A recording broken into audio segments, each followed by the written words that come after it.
Hello, నేను doctor Harish Tenati, maxillofacial surgeon, life coach and వేద శాస్త్రపాత్ ఇన్స్ట్రక్టర్. ఈరోజు మనం మాట్లాడుకోబోతున్న టాపిక్ మైండ్ జైల్.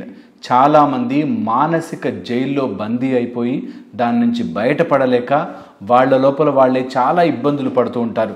ఎంత ప్రయత్నం చేసినా అందులో నుంచి బయటకు రాలేరు. అండ్ బయటకు వద్దామన్నసరికి ఇంకా ఎక్కువగా ఇరుక్కుపోతుంటారు, చాలా ట్రబుల్ ఫేస్ చేస్తుంటారు. ఇలాంటి మానసిక జైలు గురించి ఈరోజు మనం మాట్లాడుకుందాం. అయితే ఈ మానసిక జైల్లో నార్మల్గా జైలుకు వెళ్ళగానే లెక్క పెడితే 7 ఉంటాయి కదా, అలాగా మన జీవితంలో కూడా మానసిక జైల్లో 7 వెరీ వెరీ ఇంపార్టెంట్ ఈ స్పోక్స్ ఉంటాయన్నమాట. ఈ స్పోక్స్లో 7 ఇంపార్టెంట్ పాయింట్స్ గుర్తుపెట్టుకోవాలి. ఇవి గనక మీరు తలుచుకుని దీని నుంచి నేను బయటపడాలి అని ప్లాన్ చేసుకుంటే మీ మానసిక జైలు నుంచి బయటపడిపోవచ్చు. ఈ మానసిక జైల్లో ఉండే ఫస్ట్ అండ్ ఫార్మోస్ట్ థింగ్ భయం. భయం అనే ఒక తెలియని, జరగని, అసలు లేని వాటి గురించి ఆలోచిస్తూ మనుషులు భయపడిపోతూ ఒక జైలు లోపల బందీ అయిపోతారు. మానసిక జైల్లో first spoke fear and anxiety.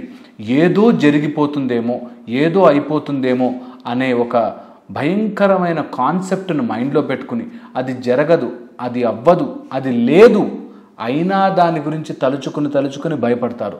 తలుచుకుని భయపడతారు. ఏదైనా జరిగితే జరుగుతుందిలే చూసుకుందామని ముందుకెళ్ళరు.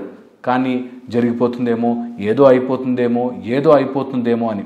కరెక్ట్గా ఈ స్పోక్ని మీరు సరిగ్గా అబ్జర్వ్ చేస్తే ఇలా లెక్క పెట్టారనుకోండి, జైలు లోపల ఉండే ఇట్లా లెక్క పెడితే మీకు బాగా తెలుస్తుంది. ఫస్ట్ ది ఫియర్, భయం. ఆ భయం చూస్తే అసలు లేనే లేదు కదా, భయము లేదు కదా, ఇప్పుడు ఎప్పుడో జరిగిపోయిన దాని గురించో లేకపోతే జరుగుతుందేమో అనే పాస్ట్ కానీ ఫ్యూచర్ కానీ అసలు అది లేనే లేదు, అంతా నీ మైండ్లోనే ఉంది. అసలు ఇప్పుడు తప్ప రేపటికి వెళ్ళిరండి చూద్దాం, మొన్నటికి వెళ్ళిరండి ఒకసారి చూద్దాం, వెళ్ళలేరు, అసలు లేదది. ఈ చిన్న కాన్సెప్ట్ మర్చిపోయి సమయం అంటే మొన్నెప్పుడో ఒకసారి జరిగింది, రేపు ఏం జరుగుతుందో అనే భయంలో బ్రతుకుతారు.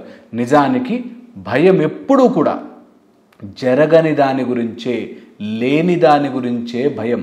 The fear of unknown. ఏదీ లేదు, ఏదీ జరగదు, you are sure about it, కానీ భయపడుతూ ఉంటారు. ఆ భయపడే బదులు ఇప్పుడున్న క్షణంలో ప్రాక్టీస్ చేసుకుంటే చాలా బాగుంటుంది.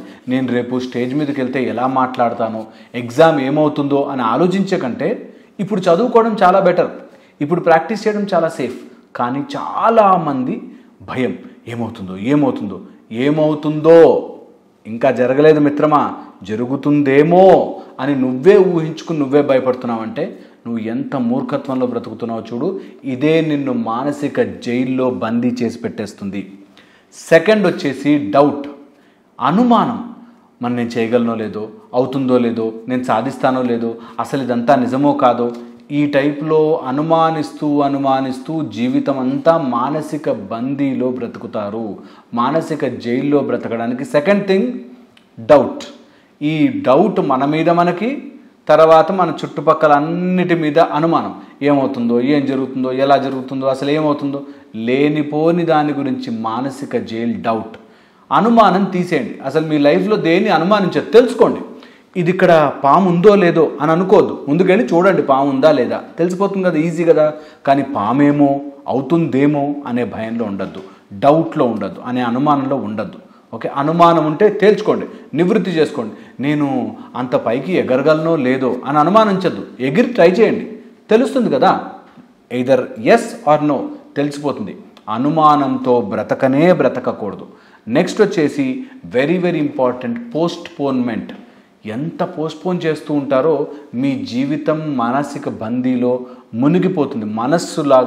మనస్సు లోపల ఒక జైలు ఏర్పరచుకుని అందులో బందీ అయిపోయే వాళ్ళు ఎలా ఉంటారు తెలుసా?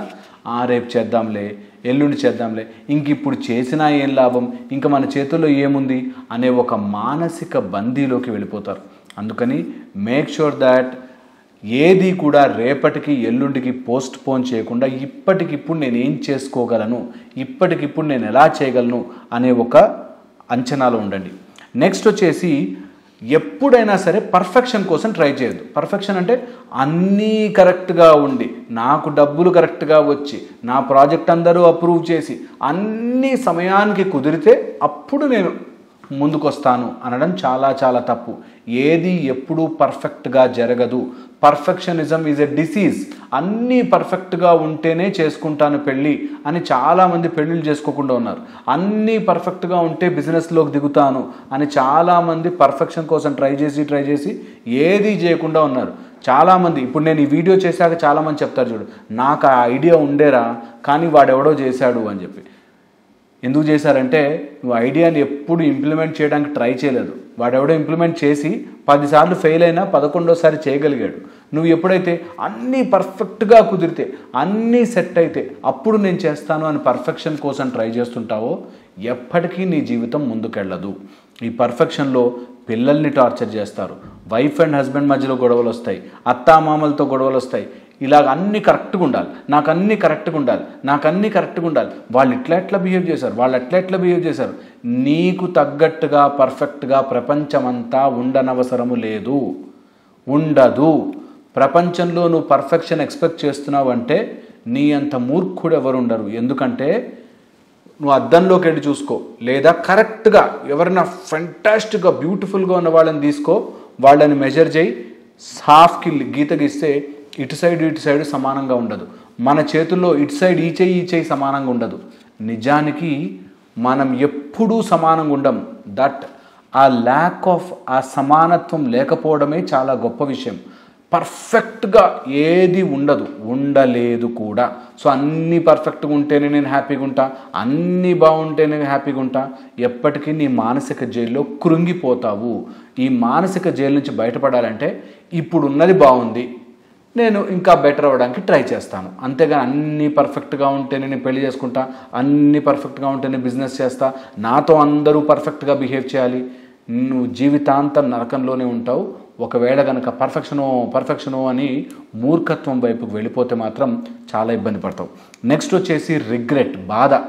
ఈ బాధ ఏంటంటే ఎప్పుడో జరిగిపోయిన దాని గురించి తలుచుకుని బాధపడ్డాం. ఇది బాగా గుర్తుపెట్టుకోవాలి. మానసిక జైల్లో వెరీ వెరీ ఇంపార్టెంట్ రిగ్రెట్. అరే అప్పుడే చేసుంటే బాగుండే, అరే ఆ స్టాక్ మార్కెట్లో అప్పుడే పెట్టుంటే బాగుండే, మ్యూచువల్ ఫండ్ అప్పుడే స్టార్ట్ చేసుంటే బాగుండే, ఆ ల్యాండ్ అక్కడ అమ్మకపోయి ఉంటే బాగుండే. అయిపోయినది అయిపోయింది, ఇక మార్చలేవు. నీ మానసిక జైలు నుంచి బయటపడాలి అంటే కమ్అట్ ఆఫ్ రిగ్రెట్ నుంచి క్విక్గా బయటపడండి. అయిపోయింది, ఎవరో చనిపోయారు, ఎవరో తెలిసిన వాళ్ళు మోసం చేశారు, అన్నీ అయిపోయాయి, ఇట్స్ ఓవర్. దాన్ని ఇంకా తలుచుకోవద్దు. ఎప్పుడైతే రిగ్రెట్లోకి వెళ్తావో నీ లైఫ్ నాశనం అయిపోతుంది. గుర్తుపెట్టుకో, మానసిక జైల్లో బందీ అయిపోయావు. అందుకని వెంటనే దాని నుంచి బయటకు రా. నెక్స్ట్ వచ్చేసి very very important, negative self talk. మనతో మనం నేను ఇంతేరా, నా బతికింతేరా, నేను చేతగానోనిరా, నాకు ఇలాగే అవుతుందిరా అని నీ గురించి నీవు నెగిటివ్ మాట్లాడుకుంటూ ఉంటావో నీ జీవితం అంతే, మానసిక జైల్లో ఇరుక్కుపోతావు. Negative self talk. ఎప్పుడు నిన్ను నువ్వు నిందించుకుంటూ, నిన్ను నువ్వు తిట్టుకుంటూ, నీ పరిస్థితులను తిట్టుకుంటూ ఎప్పుడైతే బ్రతుకుతావో అప్పుడు నీ జీవితం ముందుకు వెళ్ళదు. అట్లీస్ట్ నీ గురించి నువ్వు మంచి మాట్లాడుకోవచ్చు కదా, నీ గురించి నువ్వు పాజిటివ్గా ఉండొచ్చు కదా. ఈ ఒక్క మాట ట్రై చేయండి. నా నోటి నుంచి చెడు మాట రాదు, నా నోటి నుంచి ఎప్పుడూ నా గురించి నేను చెడు మాట్లాడను. ఇక్కడ ఒక ఫెంటాస్టిక్ పాయింట్ చెప్తాను, గుర్తుపెట్టుకోండి. ఎవరైనా ఒపీనియన్ అడిగితే మాత్రమే నోరు తెరవండి. ఎవరైనా ఒపీనియన్ అడగకపోతే ఊరికే ఫ్రీ పుకట్ సలహాలు ఇవ్వకూడదు అని డిసైడ్ అవ్వండి ఈరోజు నుంచి. పుకట్గా అటు పోతుంటే ఆ వైట్ కార్ ఎందుకు కొన్నావురా, రెడ్ కార్ కొనాల్సింది అని ఉట్టి పుకట్ సలహాలు, ఈ బ్రాండ్ ఎందుకు కొన్నావురా, ఆ బ్రాండ్ కొనాల్సింది అని పుకట్ సలహాలు ఇవ్వద్దు. 1. సెకండ్ వచ్చేసి నిన్నెవరిని అడిగితే మనదేముంది, మనకంత సీన్ లేదు, నాకంత సీన్ లేదు, మాకు అంత లెవెల్ లేదు, నా లెవెల్ అది సరిపోదు, ఇట్లాంటి మాటలు నీ గురించి నువ్వు నెగిటివ్ మాట్లాడుకోవద్దు. ఇది వెరీ వెరీ ఇంపార్టెంట్ దట్ నీ గురించి నువ్వు నెగిటివ్ ఎప్పుడు మాట్లాడదు. ఇంకా అవసరమైతే నోరు మూసుకుని ఉండడం బెటర్. అంతేగాని నీ గురించి నువ్వు నెగిటివ్ చెప్పుకుంటే నా లెవెల్ అంత లేదు, నాకు సీన్ అంత లేదు, నాకంత సినిమా లేదు, నా బతికింతే, ఇలా ఎప్పుడూ నెగిటివ్ మాట్లాడద్దు. నీ గురించి కానీ నీ ఫ్యామిలీ గురించి కానీ ఎప్పుడూ నోరు తెరిచి నెగిటివ్ చెప్పద్దు. అవసరం లేదు, నోరు మూసుకుని ఉండొచ్చు, సైలెంట్గా ఉండొచ్చు, చెప్పనవసరం లేదు. చెప్తే మాత్రం మంచి పాజిటివ్ మాత్రమే చెప్పాలి. డబ్బా కొట్టమనట్లే, పాజిటివ్ మాత్రమే చెప్పాలి. ఎప్పుడైనా అవసరం వస్తే నాకు ఏదో కారు కొనుక్కోవాలనుంది, ఈ కారు నా వల్ల కాదురా అనద్దు. ఇప్పుడు నా దగ్గర డబ్బులు లేవు, కానీ కొనుక్కోనే స్టేజ్ వచ్చినప్పుడు కొనుక్కుంటాను. ఇంకా పాజిటివ్గా చెప్పుకోవచ్చు, ఇంకా పాజిటివ్గా మాట్లాడచ్చు. అంతేగాని అవన్నీ మనతో కావు, అవన్నీ డబ్బున్నోళ్ళకి వస్తే మనకు చేత కాదు, ఇట్లా నీ గురించి నువ్వు నెగిటివ్ మాట్లాడకూడదు. అండ్ వెరీ వెరీ ఇంపార్టెంట్, ఈ 7 జైల్స్తో పాటు ఉండే మేజర్ అన్నిటికంటే ముఖ్యమైన మనిషిని మానసిక జైల్లో ఉంచి అక్కడే నొక్కేసి వాళ్ళ జీవితాన్ని నాశనం చేసేసేది ఏంటంటే ఎవరి గురించో ఆలోచించడం. మా అత్త బాగుంటే బాగుండే, మా నాన్న బాగుంటే బాగుండే, నా ఫ్యామిలీ బాగుంటే బాగుండే, నేను ఆ కులంలో పుట్టుంటే బాగుండే, ఈ మతంలో పుట్టుంటే బాగుండే, మా వాళ్ళెవరో ఏదో తొక్కేశారు, వీళ్ళెవరో ఏదో చేశారు. ఎప్పుడైతే నీ ఫోకస్ ఇతరుల మీద పెట్టావో నీ జీవితం మానసిక బందీ అయిపోతుంది. చాలామంది 99% ఏదో జరుగుతుందేమో అనే దాంట్లో మానసిక బందీ అయిపోతారు. ఎప్పుడు చేయకుండా పని, ఆ అలవాటు నుంచి తొందరగా బయటపడండి. ఇది ఎలా అవుతుంది? ఈ మానసిక జైలు నుంచి బయట ఎలా పడాలి? జస్ట్ మీకు మీరు తప్ప మిగతా ఎవడు చెప్పినా, నా దగ్గరకు వచ్చినా, ఇంకెవరి దగ్గరికి వెళ్ళినా మీకు మీరు మారాలి అని డిసైడ్ అవ్వకపోతే తప్ప ఎవ్వరూ మీ జీవితాన్ని మార్చలేరు. మారడానికి మీరు డిసైడ్ అయితే మార్చే మెథడ్స్ ఉంటాయి. కానీ నేను అట్లాగే ఆలోచిస్తా సార్, నా వల్ల కాదు, మీరు ఏదైనా చేయండి, చేయలేరు, ఎవ్వరూ చేయలేరు. మీరు చెయ్యండి అని అడిగారంటే అప్పుడే మీకు దొంగ స్వాములు కానీ, లేకపోతే దొంగ డాక్టర్లు కానీ, లేకపోతే దొంగ కౌన్సిలింగ్లు కానీ జరిగేవి. ఎప్పుడంటే నేనేం చేసుకోలేను, నువ్వు నాకు ఏదైనా చేసి పెట్టు అనే మానసిక రుగ్మతలో ఉన్నావంటే ఎప్పటికీ మోసపోతావు. నన్ను నేను ప్రేమించుకోలేను, నేను ఆనందంగా ఉండలేను, అందుకని నాకు ఒక గర్ల్ ఫ్రెండ్ కావాలి, ఆ గర్ల్ ఫ్రెండ్ వస్తే నేను ఆనందంగా ఉంటాను అంటే ఆ గర్ల్ ఫ్రెండ్ నిన్ను మోసం చేయడం ఈజీ అయిపోతుంది. అందుకని ఇతరులలో నీ సంతోషం వెతకద్దు. ఎప్పుడైతే ఇతరులలో సంతోషం వెతికావో నువ్వు మానసిక జైలుకి ఫస్ట్ గోడ కట్టేసుకున్నట్టు. ఓకే, ఇది బాగా గుర్తుపెట్టుకోవాలి. అండ్ మానసిక జైలు నుంచి మనందరం బయటపడాలి. మీకు ఏమైనా డౌట్లు ఉంటే కంపల్సరీగా కమెంట్ సెక్షన్లో పెట్టండి. మేము మీ డౌట్స్ అన్నిటినీ కూడా రాసుకుంటున్నాము. కంపల్సరీగా వాటి గురించి వీడియో చేయడానికి నేను ఫుల్ ప్రయత్నం చేస్తాను. Thank you so much. మీరు సునీత మీడియా ద్వారా మా మోటివేషనల్ వీడియోస్ కనుక చూస్తున్నట్లయితే కమెంట్ చేయండి. Thank you so much.